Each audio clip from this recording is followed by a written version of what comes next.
Eh bien, bonjour à tous. Je suis à l'instant sur la place de la Liberté, à Dijon, en Bourgogne.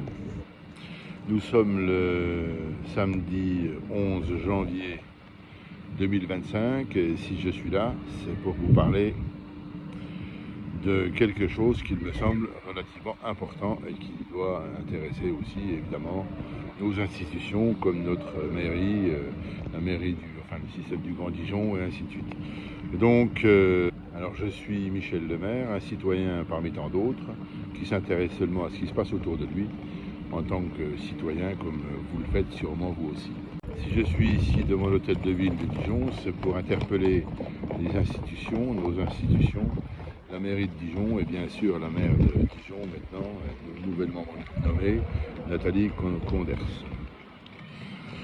Celle-ci dit vouloir faire à sa manière, c'est pourquoi je me suis permis de faire à la mienne aussi, en restant comme elle attaché au dialogue, ce qu'on ose appeler aujourd'hui la démocratie participative. Soyons participatifs donc. Comme vous le voyez, ce mois de janvier est plutôt frisquet. Bon, c'est quand même pas si mal, on a le soleil, c'est déjà pas si mal. Un petit peu de monde qui se promène, mais bon, comme c'est le matin de bonne heure, tout le monde est encore caché dans les arbres. Alors Madame le maire ou Madame la maire, je ne sais trop comment dire, vous parlez d'accompagner encore plus les gens de Dijon, bien sûr, mais peut-être de faire en s'écartant de leurs besoins fondamentaux biologiques, sociologiques et économiques. Est-ce que c'est cohérent? Chaque être a des besoins fondamentaux qui sont reconnus et connus par une science qui s'appelle la PNEI. Savez-vous que cette science découle des travaux d'un certain Roger Guillemin, né à Dijon en 1924, le 11 janvier, et c'est pour ça que je suis ici, pour noter ce 101 anniversaire de ce monsieur. Ce monsieur a obtenu un prix Nobel en 1977 pour ses découvertes sur les neurohormones. C'est un endocrinologue qui fut à la base d'une science qu'on appelle PNEI pour psychoneuro-endocrino-immunologie. Il fut même médecin généraliste à Saint-Céline-l'Abbaye quand il a commencé sa profession, avant de partir d'abord au Canada, puis aux États-Unis, au Texas, pour effectuer ses travaux de recherche. C'est pourquoi je me fais la porte-parole ici et maintenant, ce jour de 11 janvier 2025, pour saluer le jour de naissance de ce monsieur à Dijon. Il y a 101 ans, dans l'espoir de faire entendre cette voix qui nous offre cette science qui s'inscrit entre la biologie et la sociologie pour toucher l'humanisme qui dort en nous tout partout. Si j'ose faire entendre ma voix aujourd'hui, c'est pour demander solennellement le changement de nom du CHU de Dijon, aujourd'hui baptisé François Mitterrand. Nous demandons qu'il soit rebaptisé CHU Roger Guillemin. Ce qui nous intéresse dans cette démarche, c'est de faire connaître les fondements de la PNEI qui font comprendre à chaque citoyen et citoyenne que tout est lié dans notre vie sociale, économique, professionnelle et autres.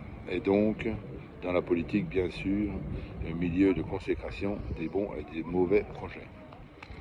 La PNEI est, dans les faits, une science qui permet de mieux connaître les fonctionnements de l'homo sapiens, de chacun d'entre nous, donc, puisque nous sommes tous des homo sapiens, quoi qu'on fasse, ceci à titre privé et collectif. Alors nous devons comprendre que notre système neuro-hormonal est le véritable outil pour apprendre à faire de la gestion, qu'elle soit collective ou non, dans tous les domaines. Bref, à chaque niveau, notre système neuro-hormonal nous offre la possibilité de mieux nous comprendre, d'où l'importance de la mise en valeur de cette science. La ville de Dijon peut donc se trouver dans ce mouvement, celui de construire les bases d'un vivre ensemble plus respectueux de chaque humain dans ce monde en utilisant et en faisant connaître cette fameuse PNEI. Madame le maire, votre ambition est que Dijon reste une ville solidaire, attentive aux plus fragiles, que la transition écologique soit une priorité et que l'entrepreneur soit attiré par cette grande ville qu'est Dijon. Je vous propose donc ce grand chantier qui est d'y faire reconnaître la PNI, comme en Italie par exemple, ou ailleurs dans le monde. Et pour cela, je vous demande de rebaptiser notre hôtel CHU Roger Guillemin au plus vite. Ceci pour sensibiliser chacun de nous au sujet de cette science moderne. Notons qu'il est question de la survie de notre système de santé publique. Pour appuyer cette action, je propose à tous les citoyens et citoyennes qui se sentent concernés de nous rejoindre ici le vendredi 21 février 2025 à 14 h sur cette même place pour fêter le premier anniversaire de la mort de Roger Guillemin. Une manière simple de s'impliquer dans un avenir constructif et cohérent pour chacun d'entre nous. Merci à tous. Vous aurez sûrement d'autres compléments plus tard. Merci.